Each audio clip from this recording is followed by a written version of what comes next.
Glad I got here early then. Good afternoon. I would like to call the West Jordan City Council Committee of the Whole to order. Council Member Jacob and Council Member Shelton are stuck in traffic with some issues out on our roads. The rest of our council members are present, as well as many guests and staff and the mayor. Our first item of discussion this evening is a discussion of regulations on retail sales of pets by commercial breeders. This is brought to us by Councilmember Bloom and Councilmember Bador. Who's starting? I just want to frame that this is for the welfare of animals and protect consumers. And the city already regulates how and what businesses can sell in other areas like food safety, zoning, signage, environmental discharge, etc. This follows that same principle, regulating source transparency for the welfare of animals and the protection of consumers. So what we want to discuss is turning this into an accountability measure in which we can have those safeguards and protections from, and we're not targeting any business. This cities across the country do this. We just want to make sure that we uphold local pet sale ordinances to protect. And I think one of the main things we want to do in this little bit, we tried to meet about 6 weeks ago or so, and we didn't have time at the end, so we're trying to get this now. In the rush, it was kind of decided we didn't want to just jump in and do things, so a no vote came. What we'd like to do is just see what we as a council can do to help this and what we can come up with. I know in speaking to some of you, like Councilmember Shelton, who isn't here right now, one of his worries is that if we set a stringent law that only sets up one store to be the monopoly in West Jordan of being able to sell commercially, and no other store will even have a chance to do anything good or bad. And so that's a concern we have. So this is a discussion period to see where we as a council think some elements can go, how we think we can improve our situation, and then put some code to that. And Salt Lake City and Sandy do have codes in their cities to kind of bring in the loophole for what is already on the law statewide. And so that's something that we can look at too, as far as, looking at what they have and either, modifying it to what works better for West Jordan. But, like there's other cities out there that are already doing this. Are they gonna get some temperature from the council members? I'll start. So the reason we're doing this, and this isn't on any of us here, the reason we're doing this is because there's been some loud voices of, we don't want pet stores in West Jordan, and we're mad that you let one in to begin with, right? That's the way I feel, because I've heard this for 6 to 8 years now, about why did we allow a pet store in West Jordan? So I think what we're looking at here is by doing this, we're looking to stop any more pet stores coming in, correct? No, That's we what want this to we want to fill the gap between breeder licensing and the consumer protection of the puppy mills. It's the puppy mills that is the issue. It's not a pet No, store. I get that, but this is built on one pet store in West Jordan. That's where this is coming from. It started from that, but we're not targeting them. I know, well, we can't target them, right? Yeah, no, we don't want to target So them. we're not targeting the current pet store, we're targeting future pet stores. Not necessarily future pet stores. National chains like Petco and PetSmart, they thrive on adoption only Right. models. But to follow that up, if Petco and quote unquote, all the other legitimate pet stores do an adoption, they're still using puppy mill puppies to sell them. No, I mean, that's an Because- after the fact rescue though. It's Well- not like a nonprofit flow. The ordinance stops that supply chain from financing the mills, not the secondary rescue. But we have, on any given Saturday, animals for sale in the Sam's parking lot or you name it. And they're And not that's illegal. not gonna do anything there. And we had a lady come share her I thought it was ironic that she came and shared Oh, with the cat. an opposite, an opposite feeling that having a traumatic situation in her life and then being able to purchase a hairless cat from a home breeder saved her life Well, and gave breeder her purpose. to consumer sales would still remain. This regulation would only affect the resale in stores, not the private breeder transactions. And what's the, what problem does this solve? And they're still Because home breeders. There's still home breeders. Which we can They're regulate. still Excuse me, you haven't been invited to the table, and unless you're invited to the table, we can't have you, I'm so sorry. What difference, I mean, I'm gonna go back to, I'm gonna actually take a step back of where I stand on it.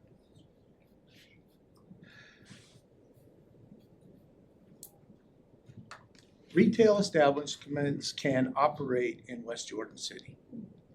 Home business sales, home businesses can operate in West Jordan City. Unless it is somehow prohibited by state statute or overly regulated by state statute. Not sure I want to regulate a business anymore.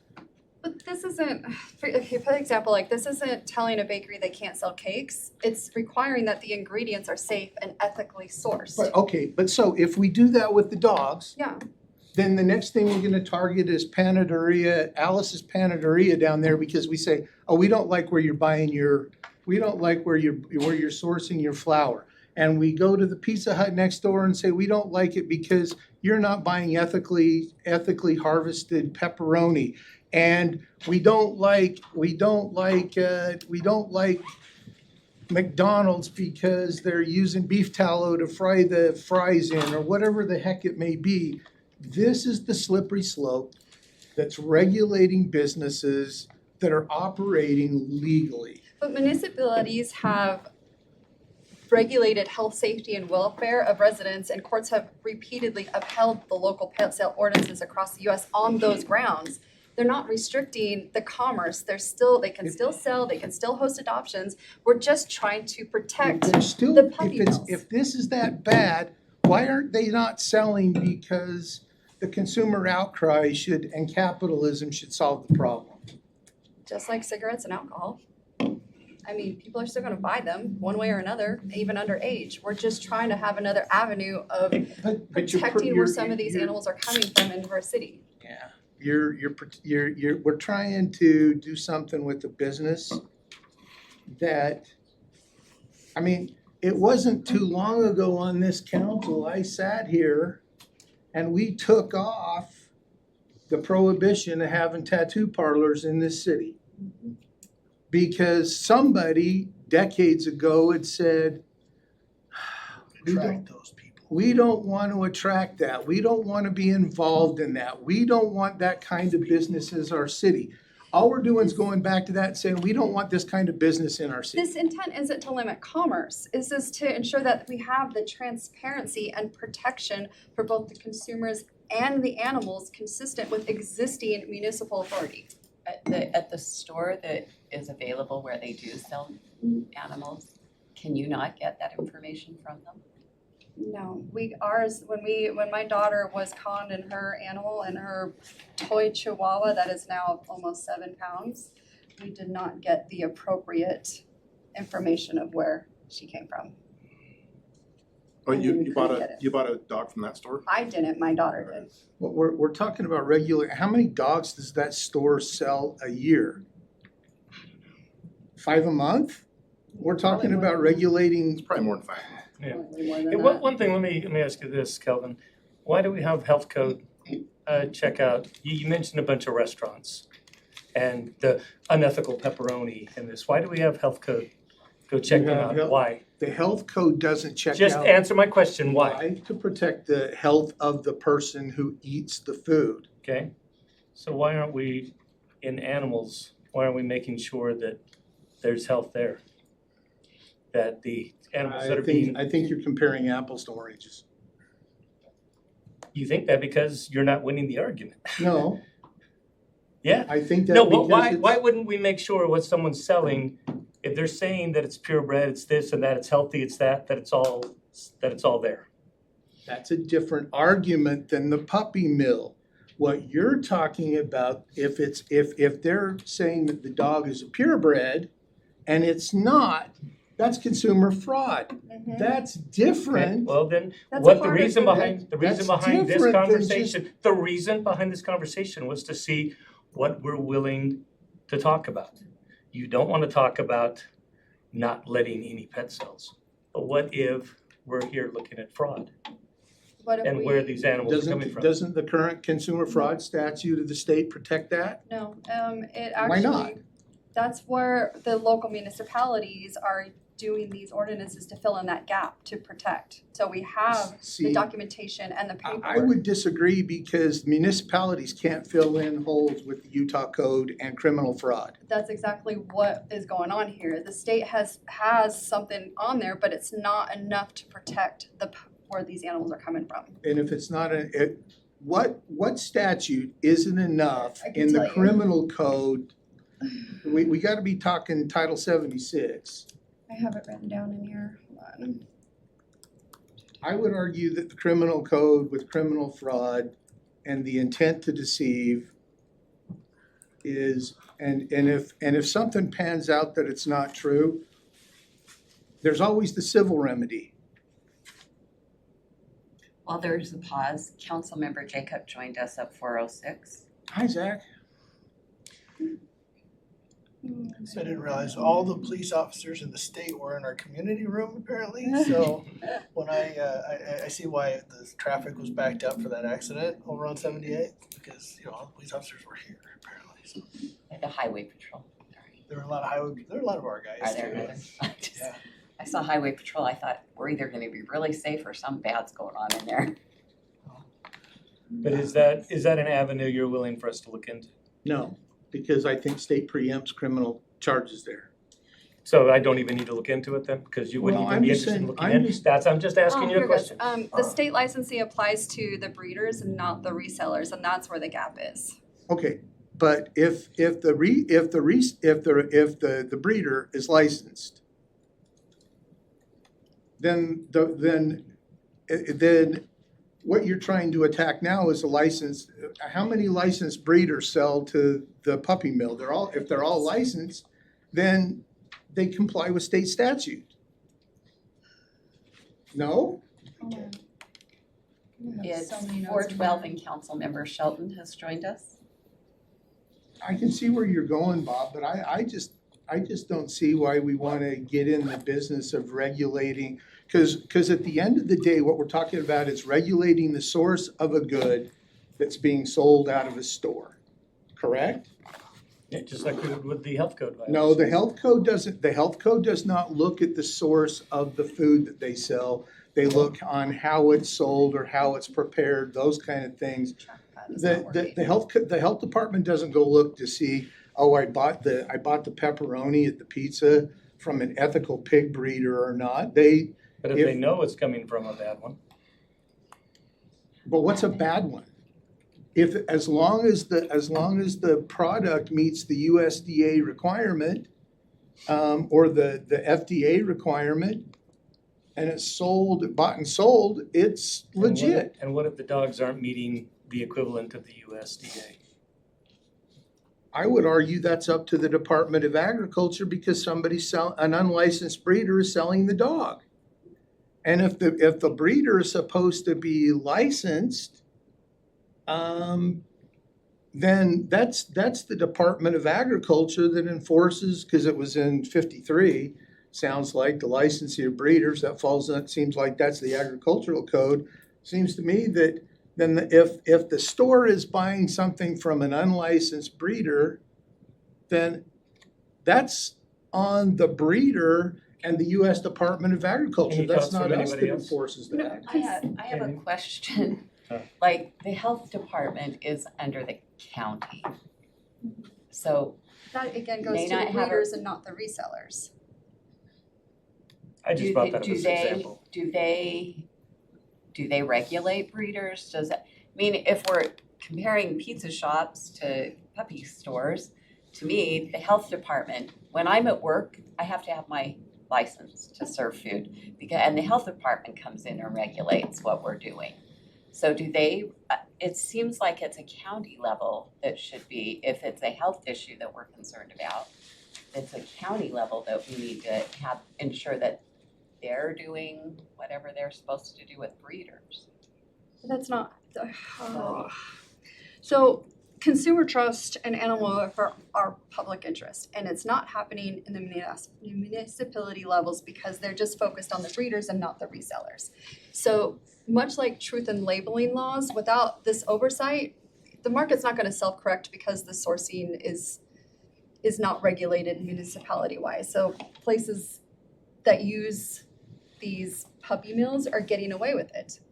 What we're trying to do is create and have a conversation of what can we do, maybe it's in the business licensing, where they need to make sure legality-wise, they have the appropriate paperwork with a trail of where these animals are coming from, because right now that is not happening. We did ask for that from the massage parlors. Yeah. And you were okay with that? Would we be okay to make sure that there's a good paper trail for the goods sold? If the retail store buys a puppy from a licensed reseller, what's wrong with that? Is that all we're asking? Are we asking to put in some regulation that they have to have, that they have to show that they bought it from a licensed breeder? What we're asking is their certificate of source needs to be required. And it was really the main one, certificate of source required, because right now that is not required. Because if you have that certificate of source, that goes a long way in understanding where these animals are coming from. And when they're coming from the puppy mills, which are not regulated, that helps prohibit where those animals coming from these poor situations. So it would just be a step on the business license where Yes. they would agree that they would have this documentation. Correct. And the consequence if they didn't would be what? That's where we need to figure out what we want for those consequences. Do we want, for example, I have some, let's see here, in Sandy, like how we want. I the don't penalty really like structure. Sandy's, so. You don't like Sandy's, got it. So not to be argumentative, so coming back to my first question is, are we trying to stop other puppy stores from coming in? No, they Okay. can still, Because I know that was the goal of the things we've been hearing for months and years. Okay, was, they say, well, in other cities, I think Draper's an example, you cannot have a puppy store at all in Draper. Mhm. Is that where we wanna go? That's what I'm questioning. no, I Okay. don't wanna limit businesses. I wrote down some ideas of like even a transparency campaign, a humane source certified city issued decal program, encouraging voluntary compliance, or something like that, or coordinate with Salt Lake City for shared inspection databases, or even an education component, like collaborating with local rescues and veterinarians, things like that, but it's, So you want, so for example, we've got the one puppy store that's the issue. yeah, What you're asking for is whether or not we should have them give us some kind of agreement or source that says, this is where I got the puppies from. Yeah. That's all this is. And I think any medical history that's been done. medical history. Now, medical history, it's a puppy. That's part, I mean, it's what, 2 months old? So what kind of medical history are we gonna have? But sometimes I've been in the store and seen them go, and here's to show you all the. Okay. And Have like shots at least. yeah, so we want to know, because then if it comes out that this dog had some problems and we see a thing that you had a vet check it out 2 weeks ago, it would have obviously showed up on this, then there is someone that people can go back to. Right now, they don't have anything other than, well, animals are animals, they die sometimes. and I think a business should want this personally, because I think rewarding that transparency will show they have a humane partnership with reputable breeders rather than puppy mills. And I think that as a city, that shows, But you just made a subjective judgment there, reputable breeder versus unreputable breeder. If the breeder is licensed And We this is can't- where the USDA, they deal with those breeders and making sure that they're following all the rules. What we're trying to do is making sure that the resellers are taking from those But reputable the breeders. only thing that we can require would be to say, assuming we decide to go down that road, we want evidence that the puppy you bought was from a licensed breeder. What does that get us? Knowing where it's from, I think about, and I hate to put an animal with a car, but when I buy a car, I don't just go buy a car. Especially Carfax, if I'm buying, especially a used car. the I want- Foxfax. I want the, I wanna know where it came from, what it's been through, what's happened to it. What do I know? I wanna take it somewhere so I can make sure it's gonna be okay.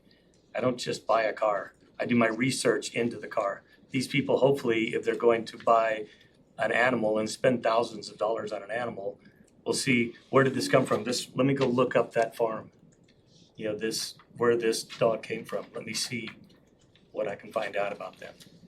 But on the other hand, there's tons of people that walk down to a Ford dealership and say, give me that truck. So why should we not do anything for the person who wants? Because there's no fraud involved. What you're arguing is that somewhere inherently there is some fraud involved, and it's our obligation to protect the consumer from that. And Well, we regulate retail activity and we can oppose the sourcing requirements, but we're not stepping on anything else, we but don't just, impose sourcing requirements on any other business in this city. I just said we did that on massages. We asked them to know where they got their licensed people. We That's ask for the sourcing. license, that's not a source, that's a license. Yeah, but that If, came from somewhere.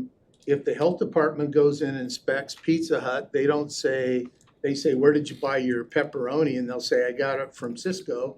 They don't go check Cisco's license, They might check if there was a outbreak of something involving a lot of pepperoni. They might ask. track it down where it came Well, from. now there's They'd no way probably that, check if they didn't say Cisco, but if they said, Joe's Meats on the Right. trailer behind, so, the warehouse over on 21st. So that's why a certificate of source is not. That's a different But so organization. how under a is, separate- how is This the is certificate of giving source stopping them? transparency at the end of the day. Breeders still have viable customer paths, they're still gonna be there, but this is giving the consumers the transparency of where these animals are coming from. That's really at the end of the day what your discussion is. Can I- I'd like to know from the business and how that would look. So I don't know if Brock's the guy, if Scott's the guy, if the mayor's the guy, but one of you guys, I wanna hear from one of you. Come on, guys. Well, I'd like to know There's what a it does guy. with, I'd like to know what it does to Well, animal Marie's not gonna control have a and- voice on this, so. I just wanna know what, if we added that, they had to have documentation that their animals were coming from a licensed breeder. What does that do to the city? So it certainly would add a check step. My question to the council is, if we require that, what are we comparing it to? You say that that there's a database of licensed breeders. So Brock's team would just double check that against the list. And, well, the certificate, they're document based, so I can't But imagine, who provides those? Where do we find the database? that I don't know, that I need to find out. If there's not really one, then that would be problematic, right? But there is one. Chair, USDA. I would venture I'd to like to guess ask, Department of Ag's probably got it. Councilmember Shelton, I'd like to ask Mrs. Mott a question. okay? Um, Are we okay with Ms. Mata? Yes. Okay. Mrs. Mata, can you tell me, are any of the puppy mills or any breeders that you would describe as a puppy mill, are any of them licensed breeders? Yes, majority. So what we're discussing here really doesn't solve the problem, does it? To require stores to source from USDA licensed breeders really doesn't help. Because the USDA enforces the Animal Welfare Act, which is only subsistence requirements, making sure the animals have food, water.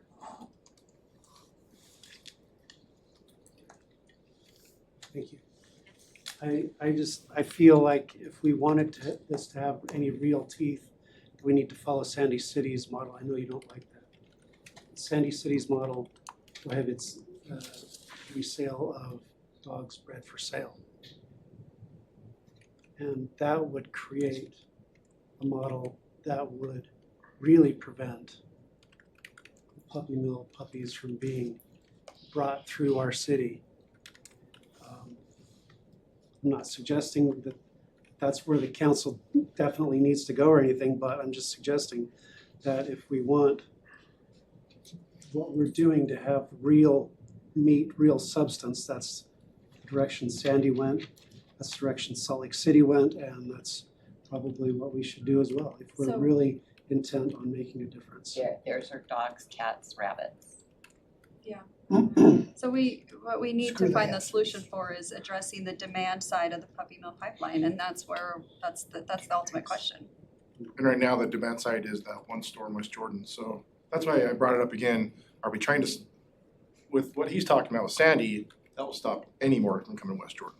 Because Well, they unless- can't resell. Unless they get their pets from shelters or whatever. You can open up, Which they won't do because it's a puppy store. They're not selling right, you don't have, Humane a- Society puppies. They're it's not, selling, it's not a reliable source of goods, you know. exactly.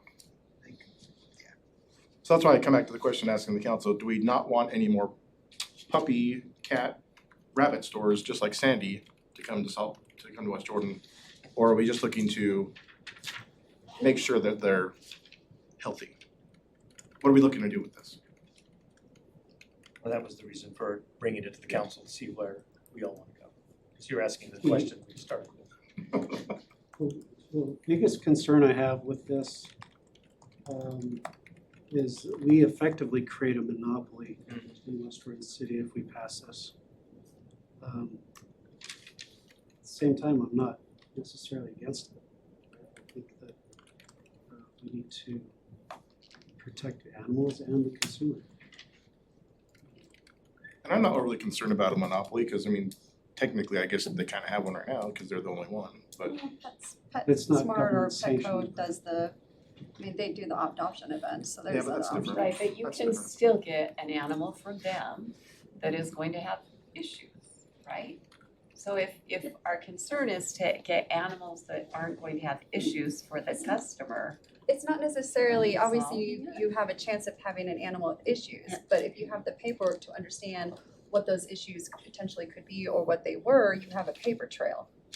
Unlike now. But the Humane Society's not gonna have a paper trail on that dog Not necessarily. Shelters are even gonna be worse. Because a stray got picked up by our animal control people and we have no idea where it is, and then they go to the shelter and they get adopted out. so I'm okay with doing something like Sandy does. I'm okay with that.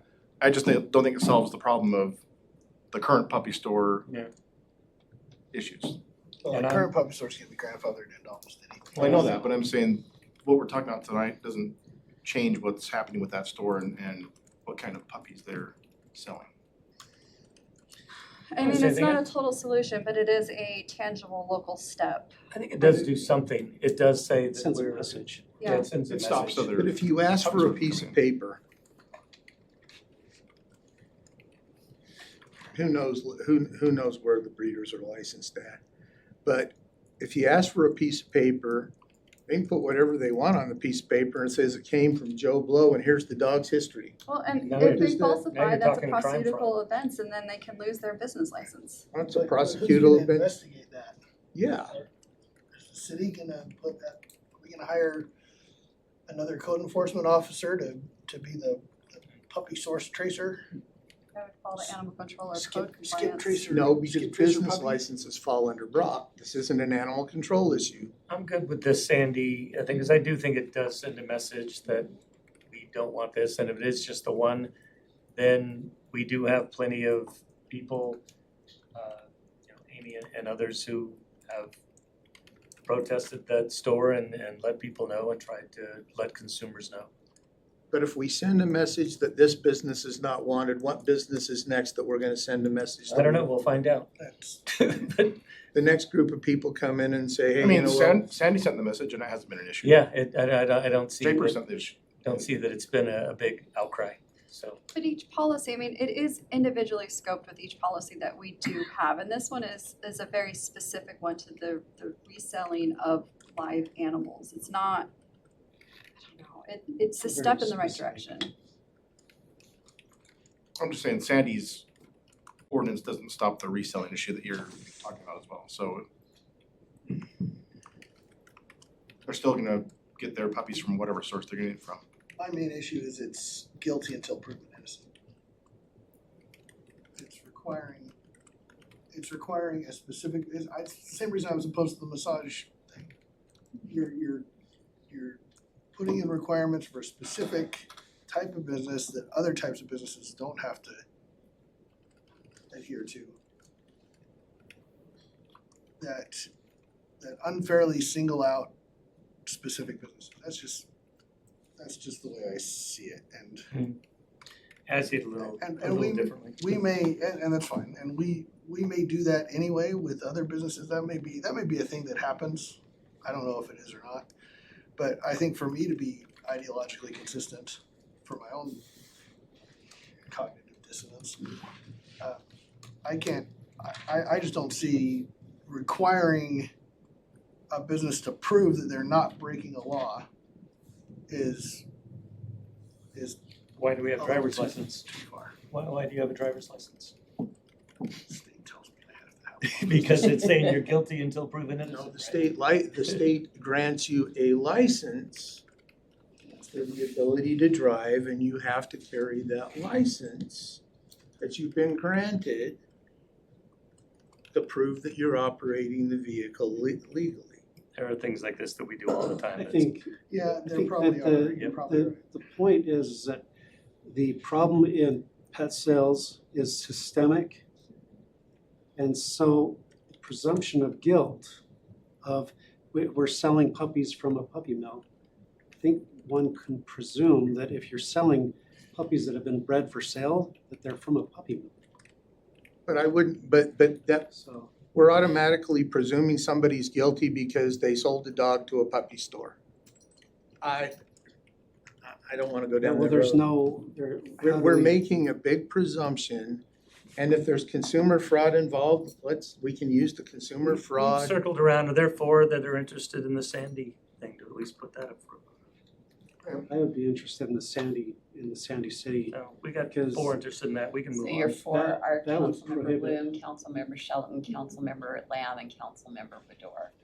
I could do something, but not Sandy's. Sandy's is a total ban. Sandy's doesn't let you artificially dye or color chicks. Doesn't let you do anything. I Where's the know, fun it, in that? yeah, I they know. can't do, Easter. well, I agree with some of the things, like you can't do live Well, animals that's as something where we prizes. can take our start from. That's why I'm a no, because I don't like Sandy's. Yeah, So- Sandy, we can take a start from. So my question is, once we draft the code, would you like to come back to a committee of the whole? Yes, it will need to Yes. come back. Yes. This gives us that's what I wanted to see today, where would we be comfortable?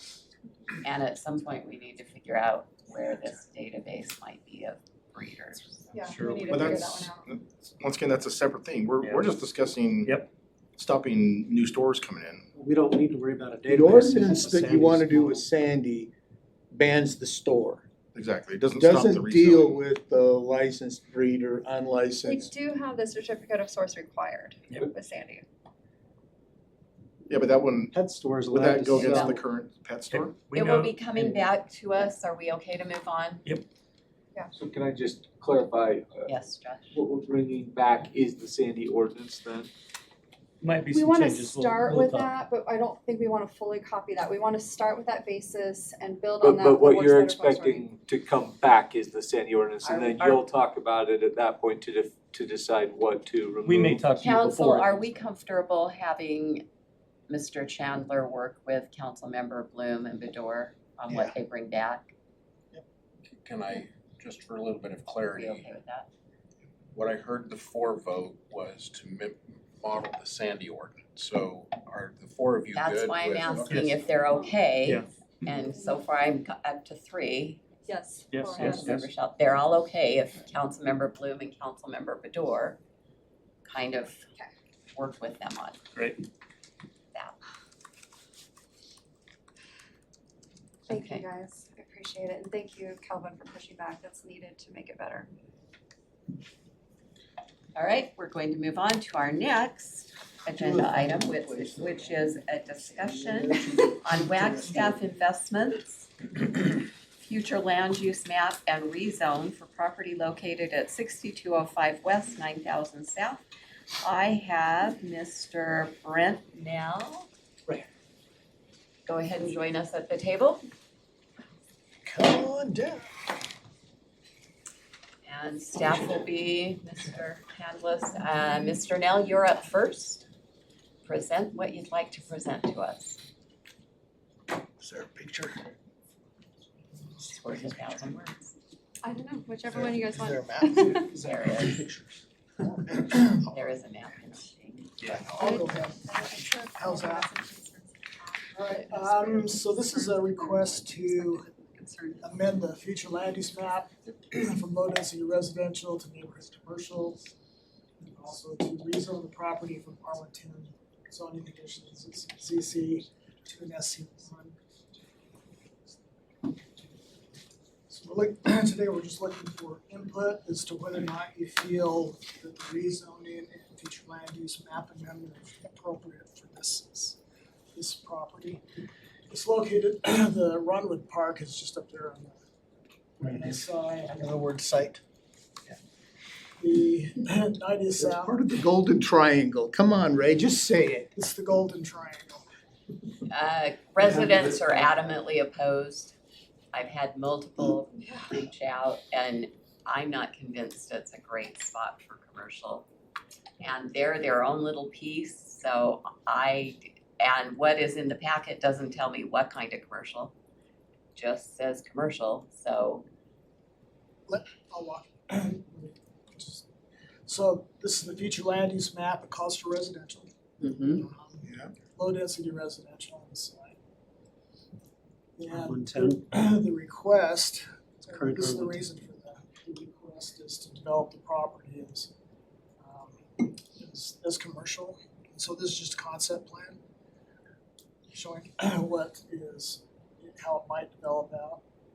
Is that the new configuration of the roads that UDOT has approved and everything? It is. Right now, it kind of cuts straight through kind of where that line is. And so it would be reconfigured, reconfigured to connect in with 90th South. And Which then is 90th happening. South would be that east-west. Anyway, right?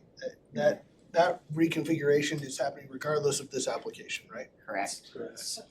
Well, I wrote down several residents' perspectives and their underlying concerns, and maybe we can address some of that. For traffic and safety, we're already isolated by 900 South construction, more cars will make it feel unsafe, and I feel that underlying concern is that commercial use equals gas station traffic and cut-throughs on Copper Cloud Lane. That one, You can see Copper the Cloud already Lane up is there. tied to 6250, right there. It's the one that the west end of the development hooks into. For some reason, they didn't put houses in that section. so, Well, it's owned by the Catholic Church. The Catholic Church bought the acre where the houses were so that they'd have access to their other 2.5 acres to when they built the church there. That's why that's why there's two parcels. There was one parcel that was a strip for houses originally in this neighborhood, and the other 2.5 acres, and the church bought those so that, to me, it's obvious the church bought those so that they would have access to the eastern part of the This- property. so is the traffic concern a real issue that these residents are bringing up? This site plan shows just 3 connection points, one on 6250 West. So what that would do is mix the development's traffic's generated by this development, partially onto 6250 West, and that's probably the main concern. It's on that Yeah, west side. that access point, that's gonna be the biggest. Sure, issue. because everybody that, because the 90th South is supposed to be a right in, right out. So, if if you're coming east and you wanted to go into this, you'd go in from New Bingham Highway, but if you lived on 90 South, you'd go out through 6250 and use it as a cut through. Does the rerouting of New Bingham Highway really involve taking out that industrial commercial building that was just built? No. It does on this It's map. pretty close. It's close. overlapping it by 20 feet on this map. You had feedback on the traffic? Yeah, so I mean, we're working with Hills Engineering. They're a third-party group, so they've done a traffic study. We're also trying to get a memo from them to show the, pass-through traffic and the bypass traffic. So a lot of the commercial sites that we do, it is traffic that's already going on 90th and already going on New Bingham. Yes, there might be some that is a destination, but a lot of it is just capturing the traffic. I mean, we all know 90th South punching through is gonna be a major arterial road. So it's capturing that traffic already as opposed to bringing new traffic. So do you know what is going in there? Because in the packet, it doesn't say anything other Yeah, than so- commercial. As Ray mentioned, this is a concept plan. So we at Wexaf Investments, we do all sorts of industrial, commercial, retail. Right, So but we're if we don't looking- know what's going in there, I think it's hard to say what Well, traffic they're showing you will right be. there. That's a proposed of what we've done in other Apparently areas. it's a signage store. But a lot of it is we're looking at if a rezone is possible for an SC1, and we would go in with whatever permitted use that we feel is best for that location, but. So I'm gonna be extremely cynical. If you go back, I have never been This is kinda cynical out and of I was character. never taught to be, I have never been taught to be cynical, go back one.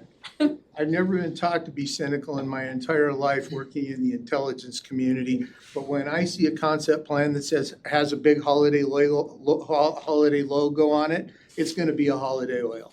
So we'll cut to the chase. That's gonna be a gas station because Holiday Oil's involved. So Wagstaff Investments owns all the land for Holiday Oil, but we do have industrial warehouses, we have retail, we have strip malls. It could be a gas station, I mean, that does fall under an SC1 zoning, but it also allows for a lot of other many uses as well. See, there's two things for me. Wagstaff family owns all. One, I'm with Kayleen.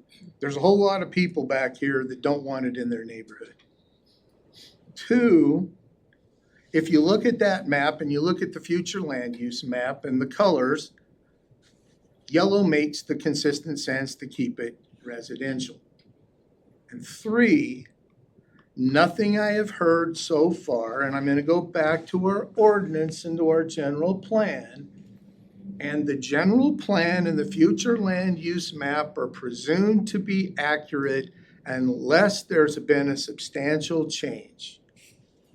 Nothing's changed on that corner except for because the future land use map was made knowing that 90th South would go through.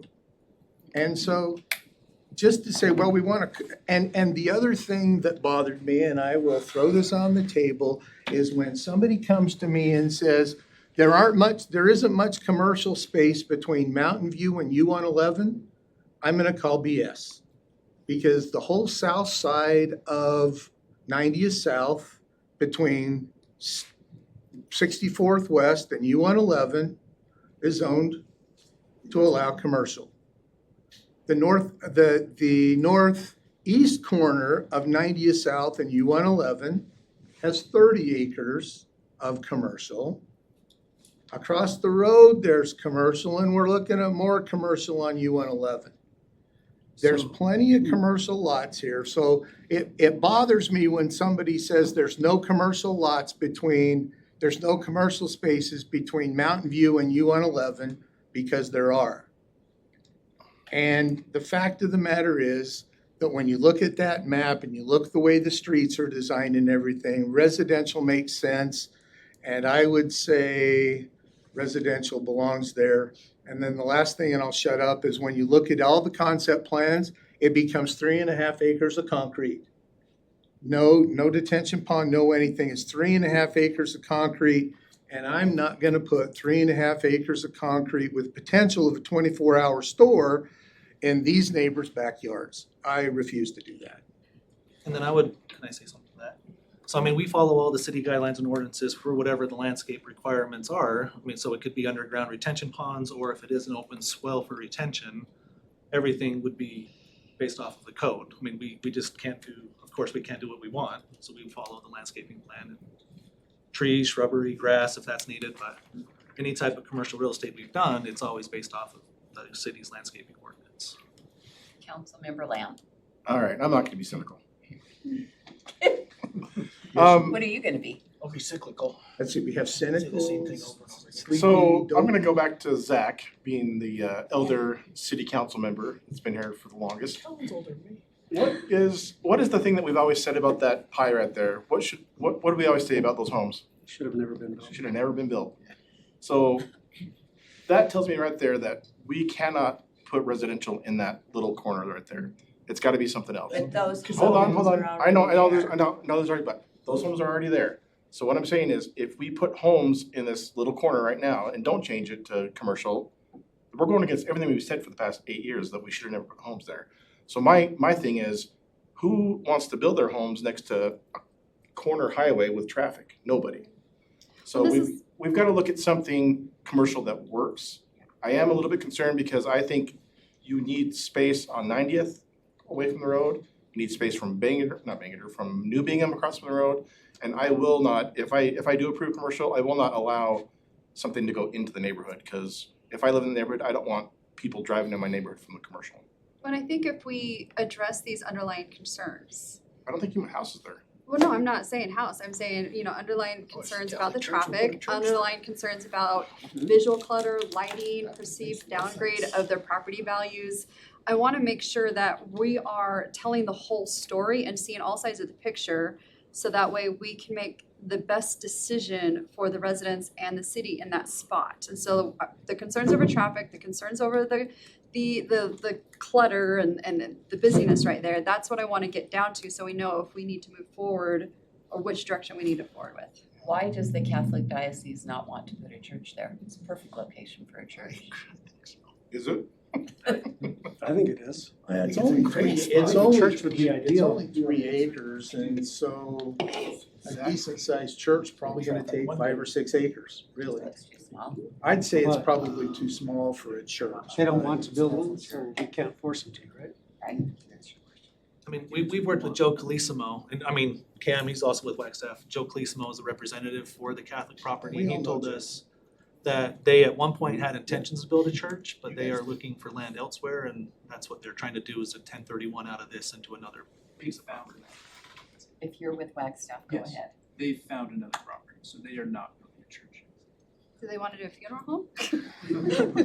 That's down the street. Cradle of the grave. The LDS church is right around the corner, is 3.59 acres. So they're Same using size. our sale. It's interesting, cause most churches are about 5 acres, so. Okay, let's say we do move forward with changing the zoning, but I'm just throwing this out there as as just asking for visuals. What are some of the buffering options, like fencing, landscaping, setbacks, that sort of thing, to protect Well, you saw the that map. neighborhood? Well, I mean, but I need to, There's not gonna be any fencing because they want everybody and their dog that's driving up 90th and New Bingham Highway to see it. Well, many of the city ordinances, if it's anytime commercial to residential, it's a masonry block fence, so that would be along on the west side, and then, yeah, so anytime it abuts up to property, residential property, there has to be a commercial Well, grade it butts up fence. to Okay. one house on the But- southwest corner. But here's the deal, and I live across from commercial like this. Even those people on the north side are going to be affected because you won't have a fence there. It will be open and you'll have lighting and you'll have to go to city code, but it'll still bleed over into their neighborhood. And I understand, and you're right, Chad, we have said many times, why did a prior council put that there? I don't know why, but I do know that it's already there. I do know that homes on that property will sell. And it's putting That's residential and opinion. residential. And there's already, if there wasn't residential, I would say no way. But there is residential. And this is like saying, yeah, go ahead, put some kind of commercial there and just be good neighbors. Well, maybe they'll be good neighbors, but what about the next guy when it sells to the next guy or the next guy? And I just don't think it's fair to the residents to have it showed on our map. If the Catholic diocese weren't interested, it's unfortunate. They, like many people, didn't come when we were doing a general plan with the future land use map and say, hey, we've got other plans. But I just don't have the appetite to give them more commercial than they already have around their homes. Well, that's industrial more than There's no commercial. Would it be reasonable to defer this consideration until 6 months after the 90th South is fully open to measure the actual flow and to see what that traffic's like and to see what it's actually doing? Everything As is an hypothetical option? until then. Well, we have that option. Oh, I know, I'm just saying. Yeah, city council has that option. No, I no, I'm know just the saying, like, do we Catholic wanna, Church- do we wanna consider, like, let's hold off, let's wait till the road's built, let's see what everything is going on and how You it's may be affecting the talking neighbors. 2 or 3, 4 years. So I think that makes more sense. when I see a relatively low density residential neighborhood, which that is, I think it's medium under the code, but it's It's our 110. relatively low density, it's houses with yards that you can play a good game of wiffle ball in. So apparently that's a Or you measurement. can throw, Baseball or around. you can back play and forth, catch in yeah. your backyard, Yep, yeah. exactly. You knew where I was going with that. Uh-huh. When I see that and I see industrial, I think what comes to my mind is buffer. What's a buffer between a low density residential neighborhood and the industrial that's already there? Cause that's not really the most compatible of uses just across a New Bingham Highway, right? Especially New Bingham Highway there being 2 lanes. It's not even a 5-lane highway, it's a 2-lane highway. So what comes to my mind is buffer, and I think what would be a good buffer? Commercial can be a good buffer if it's a low impact, low, kind of a commercial thing, like a gas station, a convenience store, or something like that would be lower impact than that row of strip mall that is on the concept. Now 3.5 acres for a gas station is kind of big, but just as just what's coming to my mind. Another thing that comes to my mind is a medium or slightly denser residential product, a townhome neighborhood. Something like that would buffer the intense use of the industrial from the less intense use of the residential. So those are the kinds of things that come to my mind as what's appropriate there. So commercial maybe, but not commercial blank slate. Commercial,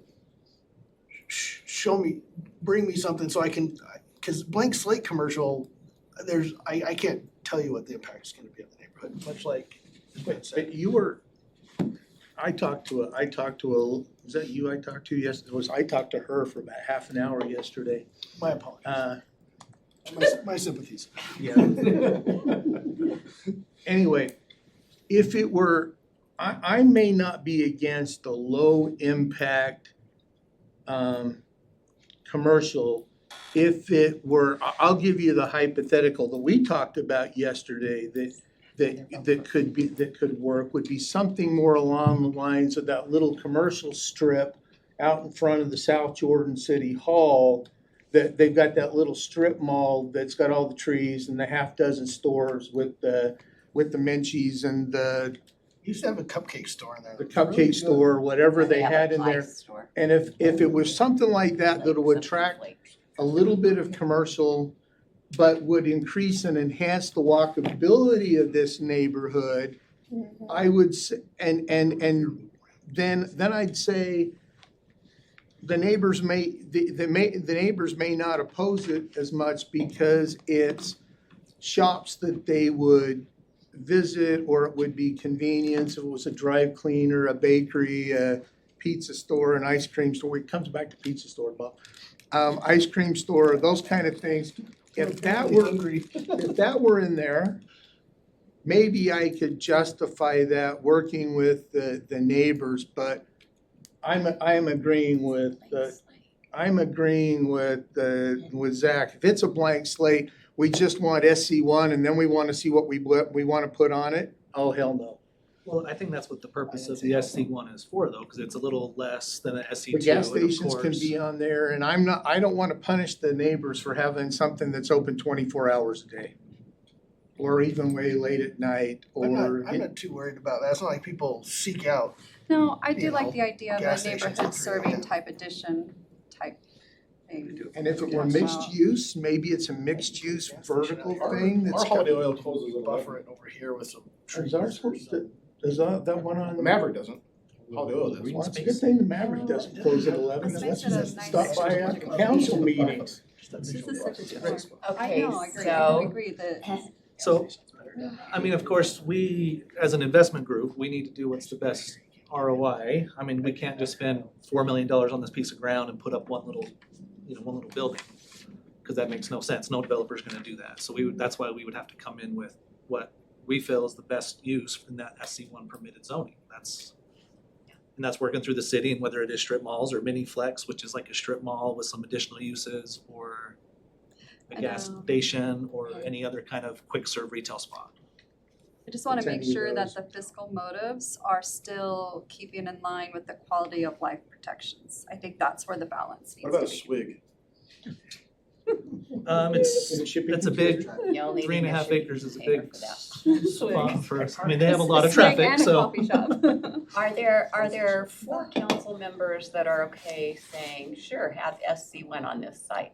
Can I say That's something real basically quick what- about buffer? Yeah. So I mean, yes, we would love as many accesses as possible, but if that copper dust lane is a masonry fence with future trees on that like west side, is that something as a buffer enough with the masonry fence with trees? I was just saying that to Bob, that if on the east portion, And there everything was goes something smaller, some small low impact commercial, and then on the west you put some trees and a fence and some good visual blockages to it. I think that's probably. I would only look at commercial if it doesn't go into the neighborhood and if there's the buffer. I mean, even, that little Yeah. parcel, can you put 6 homes or 5 homes right there? I don't know. Based on the There acreage, you there put can't almost be a any dozen in access there. on the. No, I'm just talking in that little portion on the street. Almost Looks like- cut by the line. Looks like there's only room for like 5 houses. Oh, that's 4 or 5, yeah. This gentleman with Wagstaff has something. So just to address the residential component, we actually work with quite a few residential developers. We've done high density projects, we've done mid density and some that do low density. The biggest issue that was brought up here is the traffic. But in terms of a buffer, we've also talked about doing some low impact commercial as a buffer in addition to any landscape or fencing requirements.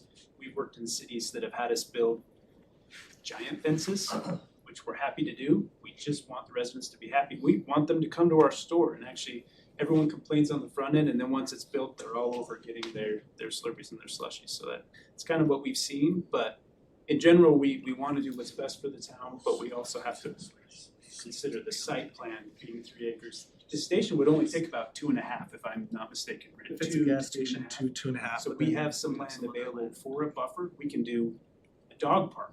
We could do whatever the city wants. There's a dog park. There's a dog park like literally across the Dog street. park I threw right that out across as the a street. That's the one thing we have there.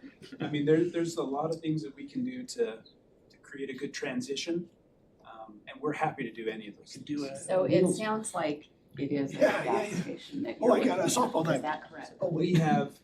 We have gas stations as a core part of our portfolio, so yes, we are looking at this corner. We've also done mini flex close to this site in Harriman, which is essentially the strip mall that's been mentioned. Do you have an address or an idea of where that is so that I can just pull it up? Yeah, it's, what is it, 13, I can pull it up. Which one are you talking? Well, we're pulling that up, Mr. Lingsford A has mini something. flex thing. So if I could, I'm really grateful the council's kind of gravitated more towards, is this good to keep as residential or change it to commercial? If the council decides to rezone it, change the future land use map, then rezone it, they would be following the council's ordinance, which means you've got you can't conditionally approve a rezone, and I'll let the attorneys to correct me if I'm misstepping, but if it's SC1, it's SC1. All the permitted uses, conditional uses allowed in the SC1 are allowed, or conditionally approved. Gas stations are permitted use, you can't dictate hours of operation, things like that. 6-foot masonry wall, it would be required if it goes commercial. You got a 20-foot required landscape buffer between that and the neighborhood. But as far as access goes, obviously we defer to our professionals, Nestor, our traffic engineers here. But it is a public street, and correct me if I'm wrong, they would have a right to access their property access their property to a public street. There's nothing that would, unless there's this health safety issue through the traffic engineering, they would be allowed to connect in with that neighborhood per our current ordinances and standards. So I just wanted to get that out there. That's helpful. If it is changed, they follow the current code as on the books. Given that, I'm a no. I think the fear is we've been bait and switched previously, so if you're telling us, oh, it's gonna be low, it's gonna be, you know, integrating the neighborhood, and we go ahead and approve, let's change it to an SC1, and then it turns into something different, that's what the fear is. We have 4 that want to say yes to SC1 and have them continue at this point. Yes and no. Yeah, right. Or that's where we're torn. I mean, I wanna move forward with the conversation. I suggest, let's wait 6 months until after the road is completely done. And I then have like the that conversation. Do we know when the road, I know it's in the design phase, do we know when the road? Shouldn't the question be, are there for in favor of future land use change? That's what I thought I asked. That land use, In a way, In a way. different wording. you can't do a zoning change because Cause that opens, future land that use opens map the says Pandora's box. residential, right? So we have to change the future land use map first, which is what Scott was saying. So am I wrong in that? No. That's what I wanna know if you're interested They in. they can run concurrently. Oh, okay, thank you. But I'm not You don't interested have in to. future land use map But changes. what the question is, do we know when, I know it's in the design phase, do we have an ETA on when the road is gonna be completed? Mr. Clegg, let Mr. Clegg answer. 2027. So start construction 2027. So it'll be Right. 2028. At least. At least 2 years. Yeah. My answer's still no. 27 and a half? What are you- It won't take a year to finish. I'm not throwing these I will just go on the record, I'm not throwing the residents under the bus in this neighborhood one more We time. don't wanna throw them under the bus, we're trying to figure out a solution forward But that there's makes the best. nothing has overcome the presumption that the general plan and the future land use map of R110 is incorrect. So you're saying homes or nothing else? Is that what you're saying? What I'm saying is if there is something that will overcome the presumption that the future land use map is incorrect, I'd like to hear it. I've heard nothing, That's what we're trying to seen the- discuss. I've heard nothing or seen anything that tells me that the future land use map and the residential is not appropriate for that neighborhood. And yeah, we all talk about that neighborhood should have never been built, but are we gonna complicate the problem by throwing them under the bus again and building commercial and making that neighborhood worse? Or adding 10 or 12 houses and keeping it residential, and it fills in and it adds 10 or 12 neighbors to these guys and they can walk in the neighborhood better. That's where I'm going, and I've seen nothing that says that there's no evidence, nothing been put on the table to say why the future land use map and the general plan's presumption of being accurate can be overcome, because the future land use map was put together knowing that 90th was going through. So I don't see anything there, and so I'm just a no on the future land use map and the zone. I'd like to agree with you completely, except for one point, and that is, I can't. Because you can't. I don't believe any developer in today's market and climate is going to put R110 in that little wedge. So what we're effectively asking them to do is to sit on that property and pay their property taxes and not develop it. Wait, is it owned by the Catholic diocese and they don't pay property Okay, tax? so we're just asking them to sit on it. We're asking them to Time hold frame on to on a piece building of it. property for the betterment of the community, Mhm. which I would think most churches would. And be I would okay to argue, do. I would argue, You think a that- church just wants to leave land vacant? I would, They might need the money from that to build their new I church in would, the I other would location. argue Thank that you. knowing You knowing think they that wanna that make it? house-built housing I think community, they probably somebody would Okay. want 3 acres, 3.5 That's why they wanna acres sell to it. build. Whether it's R110 or not, that's a different story. And maybe the market has changed, the R110 doesn't fit in there, maybe R18 does. Maybe the integrated housing ordinance fits in there with a mix of townhomes and houses. What I'm saying is bring in something reasonable that meets the future land use map and the general plan here and not completely switch the future land use map from residential to commercial. Agreed, yeah. Okay, two questions or two things. One, if we were to move forward with changing the zoning, what would be your time frame for building? So we typically submit to the city within 3 to 6 months of closing. So we have to get through civil engineer and do our due diligence and all that kind But of the stuff. road has to change But the road has first. to change. Yeah, I mean, just like what we did out at 7800 South, we waited for the road to be done and then we So came in this with the wouldn't city. even happen until 2027 at the earliest. But the land needs to be Okay. purchased. But yeah, the land purchase Yeah. may not be available and stuff like that. But Okay, so it would be feasible to come back to this conversation when the road is done, but what I heard from the residents, cause yeah, there was a lot of calls and texts and emails yesterday that overall residents aren't opposed to the progress, they're just asking for proof that it's gonna be safe and compatible. And that I think is at the core of this discussion. And Traffic. right now, we don't have that. And we don't have that. Traffic is the issue. Well, traffic, yes, safe and Well, compatible. And there's traffic studies that have been Traffic is done always the to- concern, but it's rarely the reality when Yeah. it comes to most developments. I mean, I get it. You can always put a police station there. But I'm still Talk about traffic. I'm still on the, like, I wanna move forward after the road is built and then have that discussion. Okay, so we need to give him an answer, and basically he wants to know if we have four that are willing to grant him what he's asking for now, which is a land use change. So that they can decide what they wanna build in the future of some kind of SC1. So if you are willing to give him that now, please show by a raise of hands. I don't think we have the appetite to make this change yet. It may be there in the future once the road is complete and we know, or at least the road is actually being built, so we know for sure what this would be. And we would want more details is what I have heard, what I would convey to you. That more details would be needed before we had the appetite to make the change. All right?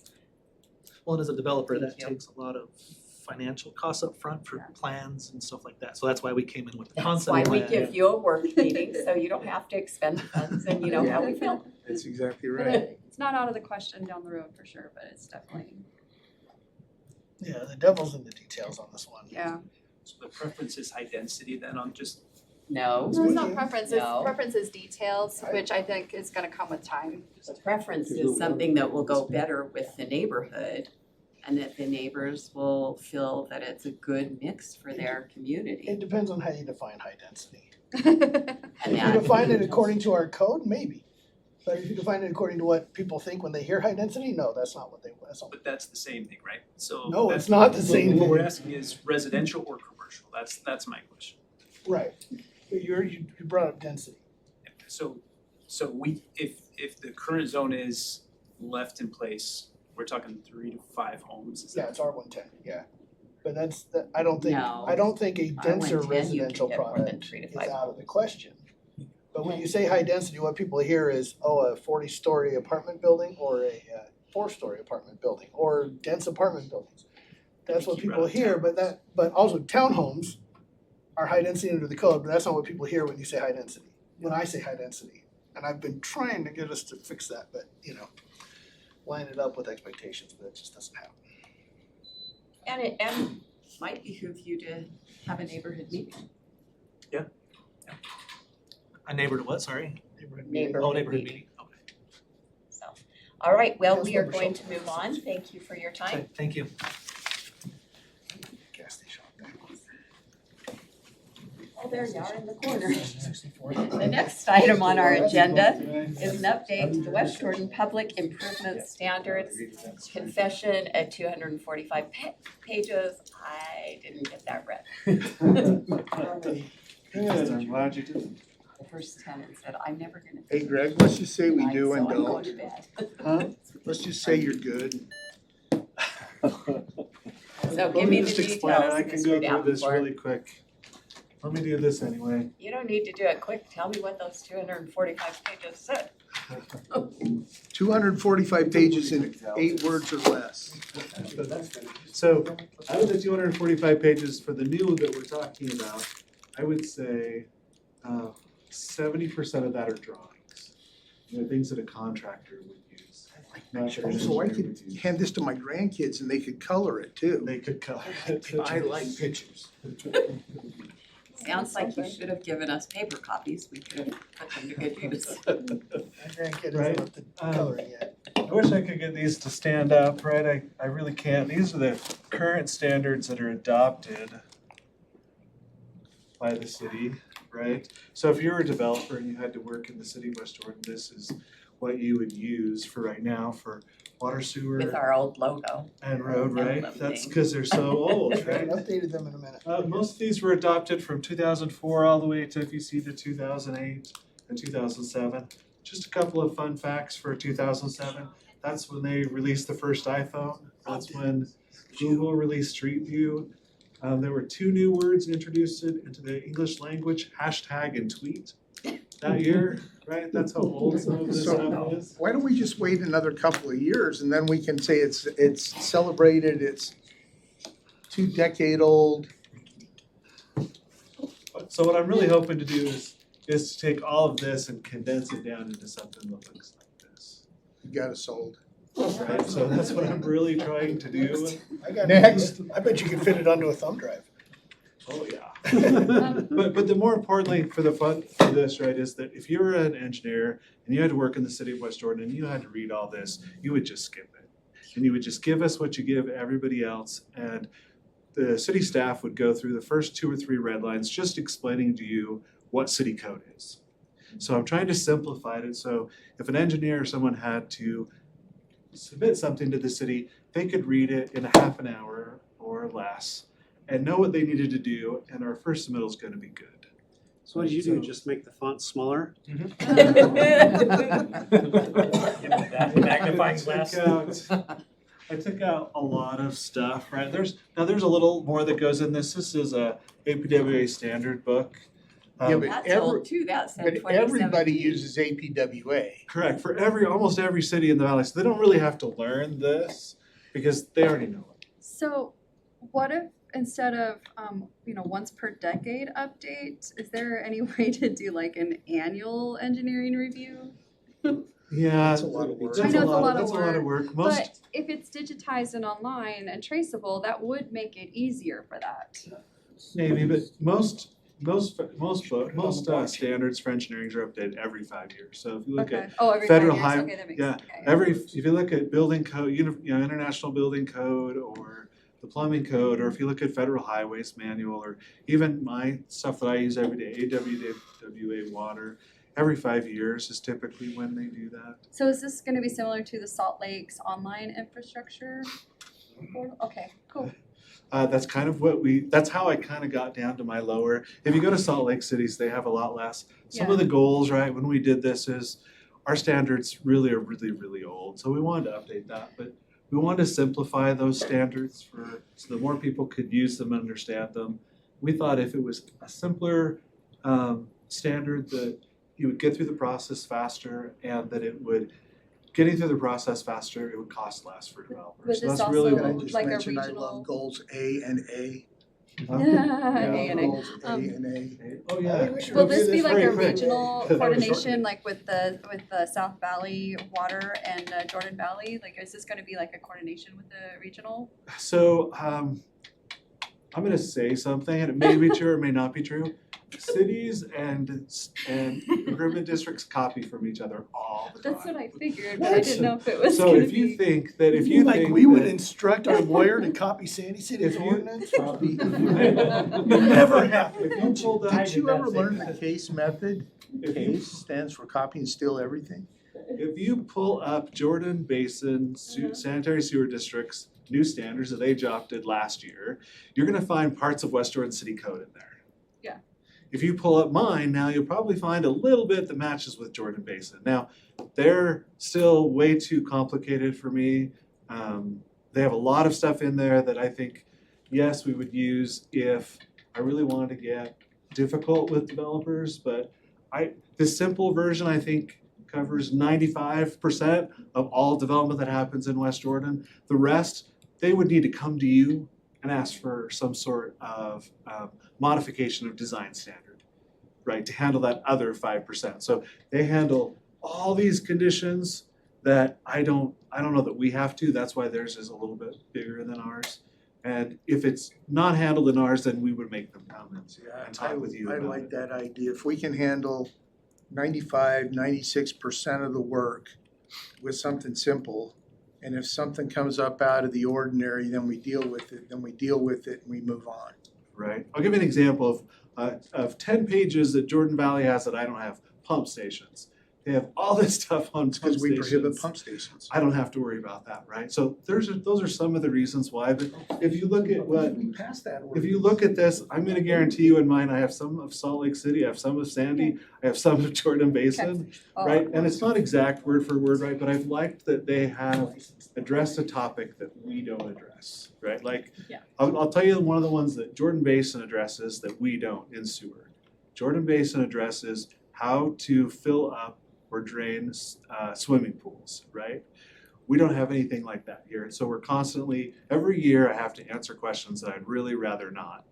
This will match, this has a better, To drain a swimming pool, you pull the plug. it's a lot more complicated than that. Where's So, it go? so anyway, so we've got stuff that can't handle some of that in this new stuff that wasn't around. Like it. Oh, wait, hold on, let me go back. So, because standards fall under LUDMA, there's a really particular process that we have to follow when we do this. This really has to, it's a very public and open process when we amend development standards. For our public process here, this is the start. I'm gonna come to the committee of the whole, but more than anything, I'm hoping to get what you want me to do out of this process, because this is the start, right? And then I'm gonna go to developers, contractors, and the public. I'll probably work with David Dobbins, with economic development. We'll probably hold a special meeting Like just for developers. Like a developer open house. Yeah, Stuff kind like of, to that. have them look at this. Yeah. I'll probably give a copy of this to some very big developers in West Jordan City to say, hey, tell me what you like, what you don't like, so that I can know if we're, if we've got problems, I can solve If them. they before don't we come like to you. anything, then you've done it right? Is that what you're saying? No, I'm saying that most of the time, I think that they're gonna be very happy. There'll be a couple of things where like, we're really not happy, and then I can find out why. If there's a really good reason, I might, if there's an engineering reason for changing it, I might change it. If it's not, I'll just explain it to you when we come back. But the more predictable we make our code, the less friction we have between the developers, the builders, and the staff, so this makes sense. Yeah, and the faster that people, Yeah. the more that easy this works. What we don't want to do is have the constant, here's the plan, it gets redlined, here's the plan, it gets redlined, here's the plan, it gets redlined. That never happens. And it goes back and forth, and then those people, the developers, go to the legislature and say, see, they're being obnoxious and so you're on the right track, you're It's really doing what what I'm you trying need to to do do. here. I'm still trying to protect the public, though. You have to know, I'm not gonna put something in here that's bad for West Jordan or the. As long as the engineering stands preclude what happened in the neighborhood by Constitution Park, you'll be good. Okay. After we talk with the public, we make changes to this, I'll go back to planning commission. If you want me to, I could even come back to committee of the whole one more time if you want. That's fine with me. It doesn't really matter. This won't be something that I bring back in a month or 2 or 3. It'll probably be in 2026 before I come back, because I'll probably have to make little changes in every section of this. And then finally, we'll come back for your adoption, just so you know. But tonight, I just didn't want to give this new stuff to the developers without you having the chance to see it first. And you can, by the way, you can tell me your comments anytime after this meeting. After. Anytime. Not now, not now, not now. But You have to. I think Pamela was on the right track. If you guys are working through these standards, and let's say that this gets adopted, I'm gonna make up a magical date. Let's say this gets adopted May 1st, 2026. On June 27th of 2026, you notice that there's some phrasing or some wording or something stupid. I think on those that you can, hold them for 6, 8, 10 months but you make note of those and change them as you go and not wait 10 years to do that, or 18 years, never mind. Perfect. So Okay. Mr. Davenport? Yes. Every year at the Capitol, there are guys, usually men. Yeah. Bemoaning that they're making more changes or pushing for changes for different construction trades. How does that impact this? Is it totally different? No, but like I say, I think that once every 5 years, if we don't do that, when I go through this, I'll show you, we become so far behind that my existing standards don't really meet state standard. And I think that's a problem. for That's us. a big problem. That's why I asked So that question. that's It's like, why wait, they if you changed don't them do, yearly. if you don't do this every so often, every 5 years, you end up with, which is kind of where we're at now. We'll say, well, this doesn't meet state standards, so we're following state standards, but just don't look at what the city standards say, right? And I don't want to get that position, so. That seems like that could this- put this is a- someone's license in jeopardy. So this is I think that's the reason why you want to update, you don't want to be so long. But I don't want to, let me explain to you, and maybe Nate could help me with this. Updating standards is really hard. The reason why we haven't done it for so long is because it's not an easy process. We've been talking about this, Nate, for 2 years, I don't know, something like that. Legislature's It'll still get updating. easier. You're It'll going get down to one easier. book from 3. Right, and if we do this, and we do what Pamela says, if we don't wait 10 years, it gets easier. The longer you go, the harder it gets, to Well, be and quite change honest. when you know there's an Nate, would you issue. agree with that? Yeah, and we have done updates over the years, but it's never a comprehensive one. It's to one section or one part. Paragraph or And something. that's one reason why there's a big advantage to shortening it so much. We've taken out a lot of stuff that we don't use, that developers don't use, and is not necessary.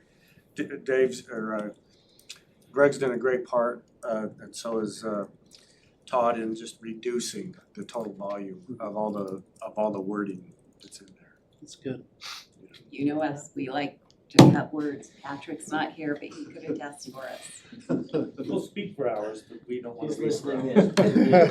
Patrick's with us. I just want to go through a couple of these sections so you guys can see what's gonna change, right? Our planned preparation code right now doesn't meet state standard. 2 years ago, the state came and said, you can only give engineering plans one time. We've selected final, and we get 4 reviews, and that's it. And here, in our current ones, you submitted it preliminary, you submitted it final, and there's all these things. So this will get us back up to state code with this. And I'll work with Nate. Again, realize this is a work in progress. After everyone sees this, we'll make the final changes, but we're trying to be in compliance with state rules. So I'm gonna make a suggestion that if there's any time that there's a state statute involved, maybe we don't have a lot of words with that state statute. We just say, hey, we file section 59-6-2 or whatever the heck it may be. And that way, if the legislature changes it, then our Still in standards are always in compliance with that. So if we have ties to the state statute, tie it to the statute without a lot of wording, hyperlink it to the state statute without a lot of words. So specifically, if the statute changes, then you don't have to go in and figure out what they are and be out of compliance with the state. The last one they did was huge, and they might even added code that we don't have, so. But anyway, yes, that's great. That is a great suggestion, especially for the bond and some of the approval process. If it's a bond, just tell them we follow the state bond process. So the transportation, right, just so you know, the road and bridge references and has information from the 2007 Transportation Master Plan. We've updated that multiple times. So we removed everything that mentioned a master plan except for you have to follow it, so that we didn't have, so every time you updated a new master plan, we didn't have to update our standards, right? So you'll see stuff like that. We are formally adopting APWA, which we have before, but we have also adapted our own construction standards, so there's a little bit of confusion there. This will just do APWA and we'll have some exceptions to that. Nate, do you want to talk about any other transportation highlights in this? While Nate's talking to me, I'll say, Federal Highway has a standards guide for roads. It got updated in like 11, 2018, and 2022. Ours is written for 27, so we don't have any of the changes from federal highways and from the 11, from the 18, or 22. Nate's group worked really hard to update it to the 22 version. So Does there's a Federal lot. Highways Administration actually exist? Federal highways, they do. You missed them. They give a lot of money out. So we want to be in compliance with those. They're don't really, exist that's an anymore. important thing for roadway standards. And again, this will meet it instead of being stuck back in something that's later. So I really appreciate the work that Nate's group did. Todd worked for a very long time to cross-check all those books so that we made sure we had the latest data in there. Anything else, Todd, that you want to say for transportation that's a big change maybe? Honestly, no, it's very much in line with everything you talked about. We're really just streamlining, making things simple and easy. For culinary water, this is one of the examples. We used to have a standard in there for reservoirs and pump stations, but the truth is only cities, we're the only ones who bid out those projects. So I have a separate set of standards anyway that goes for this, and it does get updated. And I don't need the development community to have a say in all that. So I've just pulled that right out, right? And then I have a 3-inch meter. Right now, in 2007, it might have been different, but right now, poly ends at 2, PVC starts and ductile iron starts at 4. So if you're a 3-inch pipe, it's not very easy to find stuff to go into there. So we've been in the process of totally removing that meter from the city stuff because it's hard to find parts for and it's hard to get. So that's just an example of, in 2007, this might have been used, well, it wasn't still then used a lot, but today we mostly just use the 2 and the 4. No developer is going to cry to me and say, hey, can you please put the 3 back in? Here's something else we did. This is a new drawing. So this sewer saddle didn't exist in 2007. We are adding a couple drawings, not only in sewer, but in some of the others that deal with new products. And this is a new product that we really would love to be using more. It's a better connection than what they use now because the old connection didn't have that saddle, and that saddle stays better. Technology's changed in 18 years, It Chris. has really changed. And this is just a better connection. So this is one of the examples where it's really going to help to update that. Stormwater's really changed. When in 2007, we had only done like 2 master plans, and the rainfall data we're using then was a county standard that the county doesn't even follow anymore. And FEMA never followed it. So when we make submittals to FEMA to change floodplains, they always tell us you're using the wrong data. Please use NOAA 14 data. That's what everyone in the country uses. So we're doing that and that kind of stuff.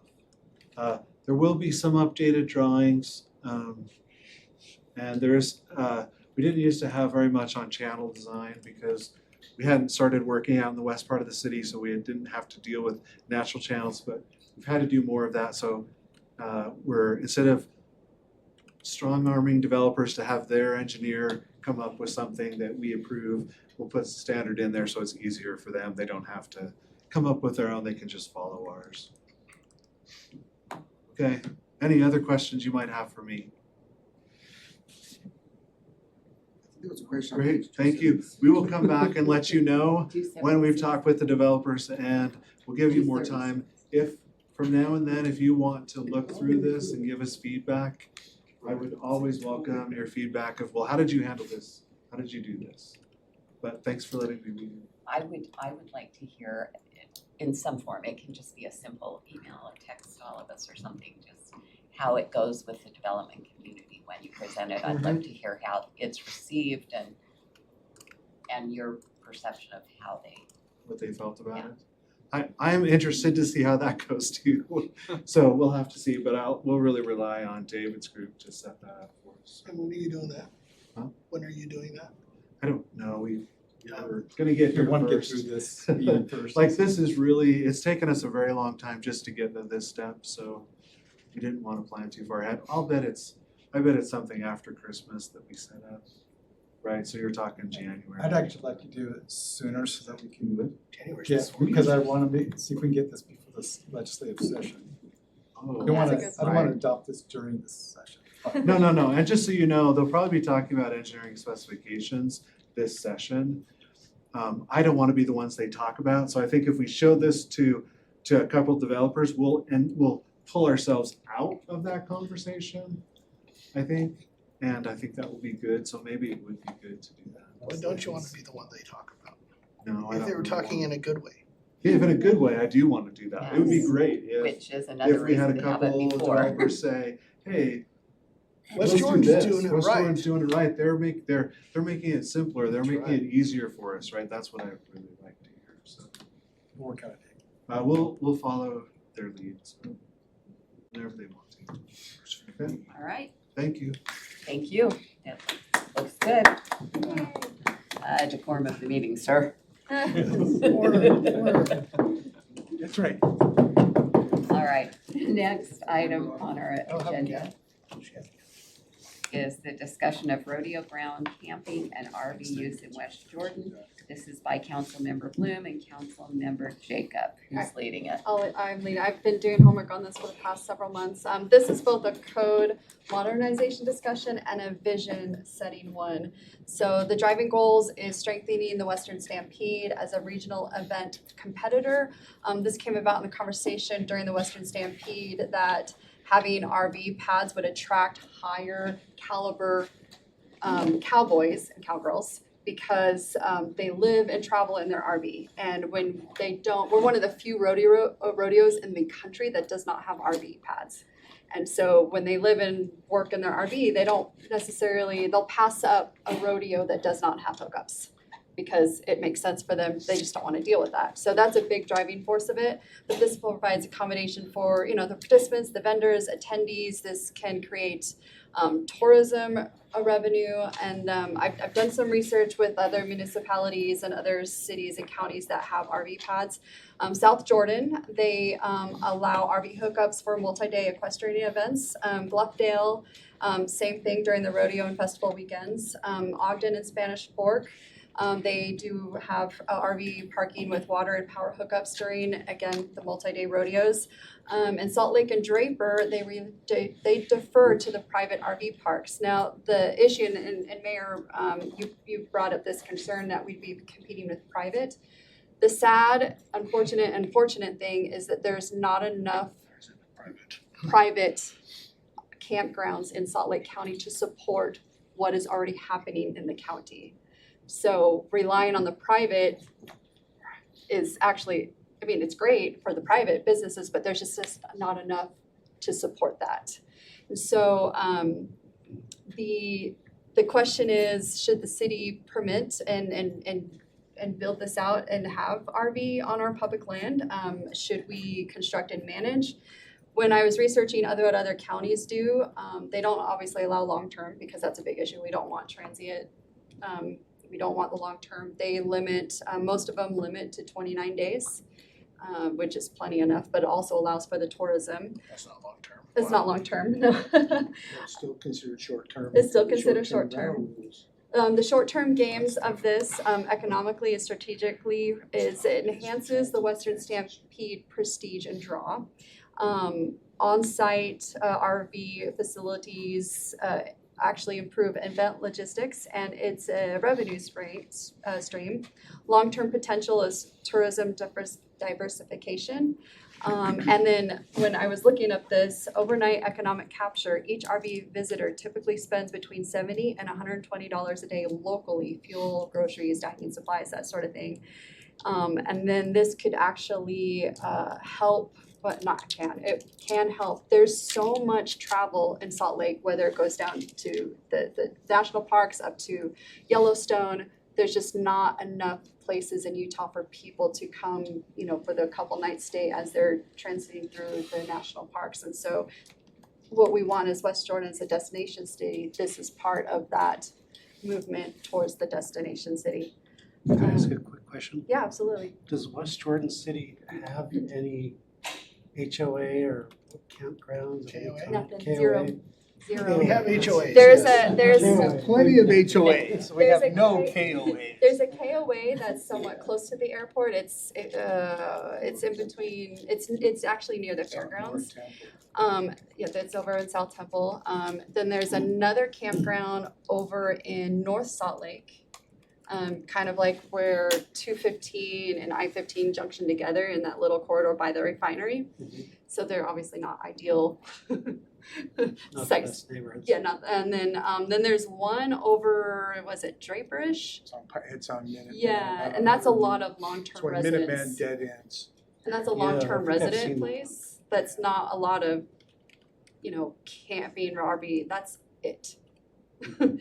So there's definitely a need. And when I was researching some of the, let's say in California along the beaches, those are all county-owned RV parks, and they're very strict about animals. Like if you bring your dogs, you have to prove that they're licensed. You can't stay more than 29 days. It's definitely a city or a county-run facility, but it brings in revenue. So do you see this as something that would be a net positive financially for the city? Net positive, absolutely. I think it would. Yeah. That's why I wanted to do it, is because most of the time that land over there sits vacant. And it Almost aligns, all the yeah, time. all the time, and it aligns well with the recreation arts and parks fund, like the recreation and tourism project with the RAP. Funding goals with that could be positioned as a cultural infrastructure enhancement. But the key deliberations is one, should we allow it? Should we move forward with potentially phasing in, some RV paddings, especially for the rodeo? What department will administer and enforce the rules? Should we do a pilot program with Western Stampede 2026 before we maybe move forward with it? And then how can we tie this into our economic development goals, such as tourism branding or downtown, because it's close to downtown, our downtown. Eventually. We can even coordinate in this with the Veterans Park. There's a lot of options here. Someday. But this isn't about renting a campground. This is about using our infrastructure that serves the community and visitors and bringing people to West Jordan where we can do this responsibly without competing with, we can't really compete with the local business because there's not enough. How many pads do you think you'd need to create to make this something that's worthwhile for the rodeo, since that's the main thing? That's a good question. I think it's gonna come down to our infrastructure at the end of the day. And who was telling me that we already have enough We for, have 5 hookups. we have 5 hookups right now, There are 5 hookups over there? Yeah. But we don't utilize it. use them. Yeah. They do use them when they come in, so Oh, we use them when the rodeo's here. Yeah. But the other 362 days a year. RV parks, when I was Or researching, 300. they're 50 anywhere from days. 20 pads to 80 to 120 pads. It just depends on obviously the space and what can accommodate. But even having 20 pads. During the rodeos, during our busiest use of that area, and this is really where you're saying the biggest use and need for this is, Yeah. how much space are you going to be willing to chop away from what is already utilized a lot during that time? Well, it's already gonna be within the utilized space. All those campers are parked back there. It'll just be more organized and in a way where they actually have services like water. But in organizing, you need to organize. Yeah. Right now, they're able to just Fit in and- Tetris themselves in. Yeah. So that's what I'm saying. That's why I'm saying and I'm for this, but I need to This is know where that he knows. yes, but that's where I would need to know how much of that space and is that the right amount of space? I definitely think that we're not here with answers. We're here with, do we want to explore this? Well, this is my question to explore. Do you If wanna- you're gonna Yeah. explore, this is I'm what not I'm sure going how to big they explore. are, campground, I'm sure they would have a standard Oh. sign, so I'd have to look to see them when we They- can. they Do can you fit in currently pretty charge them close. to hook up? No. So we're gonna add in, let's say 30 spaces for hookups and that'll bring people in, but we're not gonna make any money off them because right now, we don't even charge them for it. Not during the rodeo, no. Right. But So if we're looking at making money during the rodeo, right now, people are hooking up for free. Oh, 5 people really? are hooking up for free. Rodeos But when they Are come we in gonna for the charge rodeo, them? they will. They'll probably have a gonna discounted charge fee them if they're a $150 a night? participant. Well, I think, That's not I 150 think the, Yeah, do you know how much it costs to go to an RV park? I do. Yeah. Cause you have one. I have been to a few in the last Right. couple months, and we haven't They're not paid. cheap. $75 a day at Mountain Shadows Yeah. RV Park in Yeah. Draper. $450 a week plus tax. When I was looking, and I was just out of curiosity, I was looking at what the California ones charge, and it depends on the spot, because some of them are bigger, some of them are smaller, some of them are partial hookups, some of them without hookups, and they're anywhere from $45 to $110 a night, depending on how big your space was and what hookups you had. So are we gonna charge that to the rodeo goers when they come? I would think that would be worked into the rodeo contract. Yeah. Right? That's worked into whatever you're already I'm just saying, charging if we're making this for the rodeo, No, I'm not thinking we're making this for the rodeo. That's a side benefit, but for me, it's the 'Cause rest of it's the 3 year. days. It's the other 355 days a year that property sits and doesn't get used, and it's just. Well, I would argue that Deer the Park, why don't we property let people is camp on used it? at times, though. I see all kinds of piles of stuff. I don't know what they use. You're right, that's but- better. So I think it does get used. Maybe is it the highest and best use? I don't know, but I know that when I drive by, there's different things going on in that What are your area thoughts all the time. on this? What, there's many Potential thoughts. RV pads. How much? I can see how much fit. How much is that property used? How much is the rodeo ground, the property around the rodeo grounds where the practice arena is, and the dirt spaces Throughout around the there? year, not a whole lot of use, not a whole lot of, it's not part, like I say, of our master plan, we've kind of presented, even though we didn't formally adopt it, but I could look to see how many we could fit in there, and see what it would fit, but I think to me, it's more of the zoning issue, I don't know. but I can Mr. look Lee, at- clearly his body language is. I can see, trying to well, say something. the only thing I would say for Or the bathroom. rodeo perspective, if we wanna get cowboys in here, like our riders, participants, they only care about purse money, like to be honest with you, they'll go with no hookups if the purse money paid, We were like, talking to. the purse money is what they care about. But yeah, the camp, like I said, I don't see it as a rodeo benefit, but the other It's a things- side benefit, it's a Yeah. side benefit to the rodeo people. It's not gonna be Sure. it's not gonna be the deciding factor. No. Unless it's between, okay, close ones Yeah. that have hookups and no hookups, and the rodeos, this person's Maybe. the same, they're gonna go to the hookups. They would make it the case, but- Corbin. That portion of our campus is underutilized, no doubt. but that's largely because of, as a city, we haven't decided to use it. Exactly. In the last 2 years, what have we talked about for this site? We've talked about enlarging the bleachers, we've talked about putting a cover over it, making it indoors. We've talked about parking lots, we've talked about an ice arena, ice hockey, we've talked about Gleiss, we've talked about Adding to the concert art center in the venue, future. RV hookups. We don't know.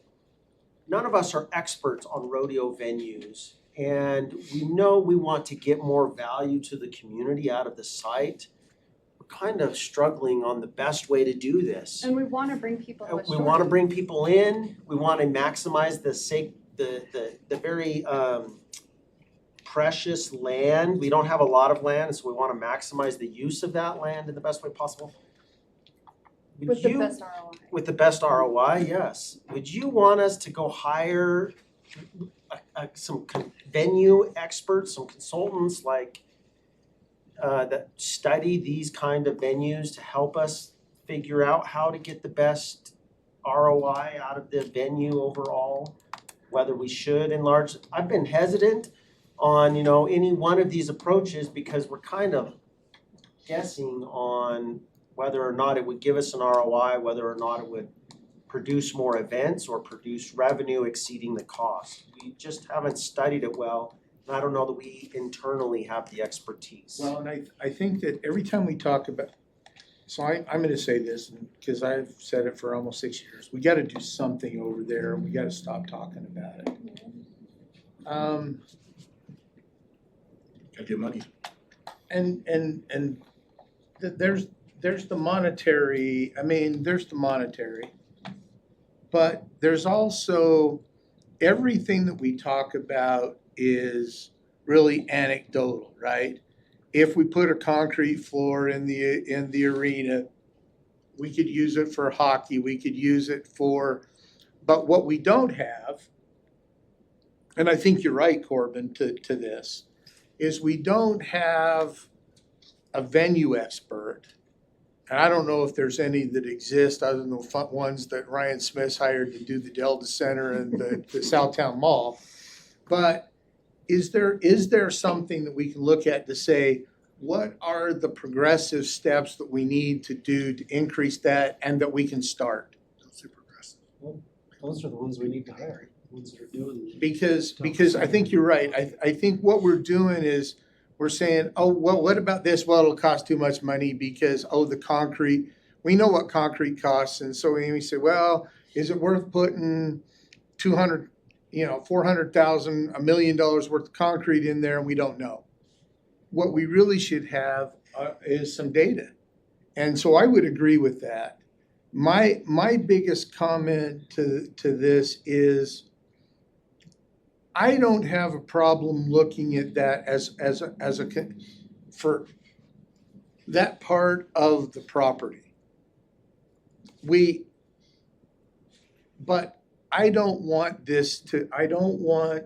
I'm kind of with the mayor, I'm kind of not with the mayor. I don't want this to be I don't want the city to have to be responsible for this. I don't want the city to have to run it. You're talking about camping. If we were RV talking parks about camping and RV parks specifically, I don't want the city to run it. Why? Yeah. That's- If it's that's a- creating, that's- if it's that's a creating blanket revenue. statement that, let me just, a hypothetical, you might say, oh, if we're gonna bring a passport office to City Hall, I don't want the city to run that. Why? The passport, first off, is passports in City Hall. And we. Outside City Hall. That's outside City Hall, and you'd have to have somebody. There are other considerations out there. Where I was going with this is if there's a way that we can do, if we could do a public-private partnership Yeah. that we establish the land, and we figure out, we build it, they operate it, they build it, we get a cut of the profits.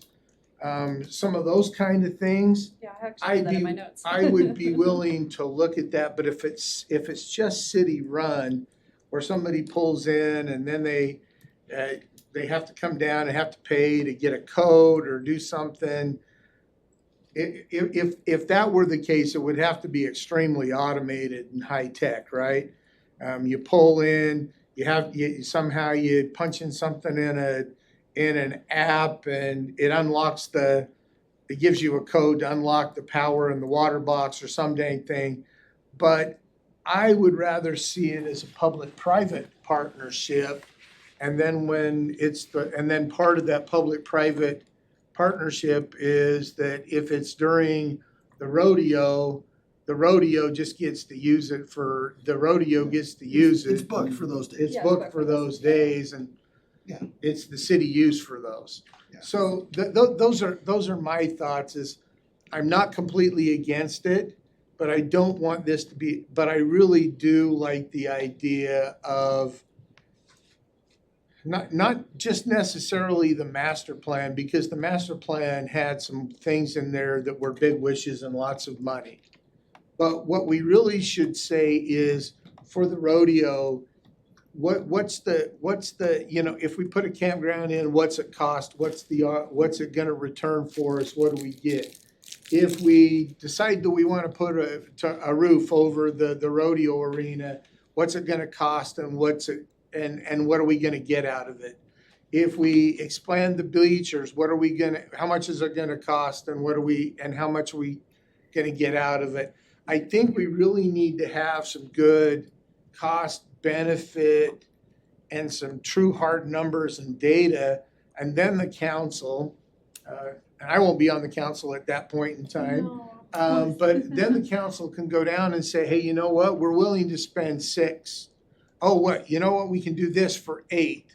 And then you start picking the menu and then deciding where the money comes from, how it's gonna be paid for, and those kind of things. But I think we really need to have almost like a menu that then the council can pick and say, yeah, this is what we want. Here's what I'm thinking about this and why I put my name on it is, to me, it seems like a relatively simple and it doesn't have to be into a long-term master plan. It seems like a relatively simple thing that you can go put in for relatively cheap and relatively quick to start monetizing the property that's sitting out there and not doing When you say most of the time. relatively cheap, what do you think the costs are going to be? I have no idea, but it's not tens of millions of dollars. I bet you're. 30,000. Even if it's 10 Probably. to 12 gravel pits from 30 to 50-foot length near existing infrastructure that's already there. You've got dirt, I'm just talking about the hookups. Yeah. We park trailers out there for the rodeo all over the place. Yeah, but you gotta put the hookups and run the electrical and the water and the sewer. Yeah. Yep. Still have to make the roads and the pads. You don't necessarily have to make roads and pads. You Yeah, can you just don't mark it out necessarily. on the dirt. You mark it out with stakes and twine. I mean, it doesn't have, what I'm saying is it doesn't have to be hard. We can see how it can be, I just see it as a relatively low cost, relatively, compared to putting a roof over the rodeo arena, yeah, it's gonna be cheaper than that. Oh, yeah. So Go ahead. relatively low cost, relatively quick, and while we're deciding about what to do with, you know, the entire city and, And there's What it's tourism gonna look funds that like. we can also look into. yeah, who knows where. My only comment on that and kind of where with Corbin is, it is a very mixed use area. We have a rodeo, we have district attorney's office, a library, an art center, a swimming pool. And now if we have campgrounds, which we still can, but to me, this is the project you don't wanna do right. You don't wanna have it designed so the campers would feel like they're camping in it and not a part of the art center or part of the swimming pool. But the Arts swimming people pools are a wouldn't have huge to part of be, RV parks. they wouldn't just stare at campgrounds and campers, cause you'll hear That's right. you'll hear comments from other users in there with campgrounds, so to me, you would wanna plan it correctly. I think they much rather would look at an empty And maybe, rodeo yeah, that stadium could and a be, there big probably is a lot bunch of that dirt. would, you're right, there's probably a lot that would I really mean- look at that. So, And that actually is honestly, having a library and a pool near where you're parking your That's RV, an that's asset. huge. that's an asset, yeah. A closed pool? Well, of course. 9 months of the year. So my question would be, and maybe you have the answer, but it seems like if something is going to be net positive, then the private sector does that. I'm thinking of swimming pools. The reason the county does swimming pools is because they don't make money, they draw money. So if you're telling me that in California, it's the county that's doing these RVs, On the beach and that though, we the don't beach is the have many destination. in Utah, it makes me wonder if it really That's does why we have those bring in private an sector rec income. centers. I didn't hear that I end of it. just wonder if it really does generate any income. RV parks, yeah, they because- do. Well, there are private ones. But There are not generated. many. And Well, it just, if for, there's a the need, weird why thing are they about not Salt Lake building County is it's an anomaly that there isn't enough. And I don't know if it's a state thing or a county thing of why that was so disregarded to have more Or is campgrounds. it that people who wanna camp, not Yes, in the it middle is. of West Jordan, they wanna camp in our mountains that are around? They go to Heber. Well, the mountains can't support a lot of the But bigger I'm just saying RVs. that's why. Yeah. But it's still not That's- enough. If my only thought on this, and again, I'm not saying I'm against this, but if RV parks were something that was a need, the public sector would have said, we can make money off this and we're going to build those. I think comes down to the zoning in the counties is what has been prohibitive of more RV parks. I don't know, we have people approach us to rezone every single, Yes. so, I don't know, we could put campgrounds on that weird triangle if we want. No, it's a good There you go. feedback. 3.65 acres of. Point of Right up saying, Mountain hey, View corridor. the private sector would do it if it were profitable. Yeah, that, I I'm think that's a valid point, Yeah, it's a but valid they would have to buy property to do it. Yeah. We don't. Yeah. Yep. But I'm just saying somewhere other than near the airport, someone would have tried to find a way to do See, this. Those if there was- RVs are tough to take. If there was a demand. That's why I wonder if public-private partnership would work, because Yeah. we own the land. It could be a leased city, like leasing to, anyways, it's just something to. The question is, do we wanna move forward in, Exploring it. Yeah, Yes. do we wanna explore this, or do we want to fund a study for the rodeo ground so that we can And make as, this a part of that. yeah, Yeah, this That's what I would be would a like to part of the see. study, and then we could basically have a laundry list of what we could choose from, what we felt financially we were Goes to Kelvin's. wanting How many of to. the other rodeo grounds around the state have RV parks Oh, attached to I them? have it, I Actually- said, I guess. Actually, quite a few. It's Miller mentioned County, in there. Miller So, County does. Yeah, that's a different county. I'm talking Bluffdale? Salt Lake. Bluffdale, they allow RV access in the rodeo, and But then is there an RV park? Well, we allow it. No, nobody. nobody does in our nobody county. does. Salt Lake and Draper, it's they okay to lead out defer to on the things privates. How about Lehigh? I didn't see Lehigh on that list. South Jordan doesn't have. So will you indicate for me if you're okay to expend funds for a study specifically for the rodeo ground area? Well, hang on. Yeah, the rodeo, What? broader rodeo We've kind venue. of done that though with the master plan for the west, for the whole veteran part. It was just for the That was the whole, we part. carved out the rodeo. If you'll remember, when we were talking about master plan, we didn't tackle Yeah. the rodeo. Yep. as part of Just that. showed We it like a tackled location. everything around it, we redid We parking said, we'll lots. keep the rodeo arena here, but we didn't tackle all of these questions we've had about hookups Ice and rinks, features. RV I would like ice to see someone who, as we said, is an expert in that kind of field, not just parks in general, but just that. Right, like yeah. It's very niche, it is Yep. very I could niche. swear that the rodeo. Okay, so I grounds in have there. Councilmember Bador, Councilmember Green, Councilmember Shelton, Councilmember Whitelock. I'm a no. Either he's no. Councilmember Bloom, where are you as far as a study for the rodeo grounds? Which would include Which would RV. include an RV. Yeah, I mean, obviously, if that's the way forward. Councilmember Bloom's a yes, so I have 5 yeses and 1 no and 1 looking to see if we already did I it. thought we already. How much is the study? We don't know. $5.